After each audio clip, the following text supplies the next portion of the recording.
Hi పిల్లలు, ఇప్పుడు మనం ఒక అద్భుతమైన కథ చెప్పుకుందాం. వింటారా మరి? సరే పదండి, కథలోకి వెళ్దాం. పాత్రలకు జీవం పోయడానికి ఇష్టపడే యానిమేటర్ అయిన అలెక్స్ని కలవండి. ఒక రాత్రి అలెక్స్ కొత్త పాత్రపై పనిచేస్తున్నప్పుడు ఏదో వింత జరగడం ప్రారంభమైంది. అలెక్స్ గీస్తున్న పాత్ర కాగతం నుండి బయటకు వచ్చినట్లు అనిపించింది. కాని భయంకరమైన ట్విస్ట్తో కార్టూన్ పాత్ర కేవలం సిరా మాత్రమే కాదుంది, సజీవంగా ఉంది, ఆకలితో ఉంది. నిరాశతో అలెక్స్ తప్పించుకోవడానికి ప్రయత్నించాడు.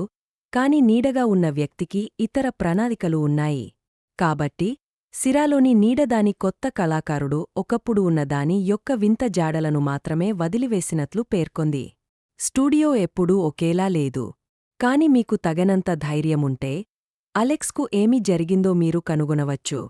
మీకు ఇలాంటి మరిన్ని కథలు కావాలంటే నా యూట్యూబ్ ఛానల్ని సబ్స్క్రైబ్ చేయండి మరియు లైక్ చెయ్యండి.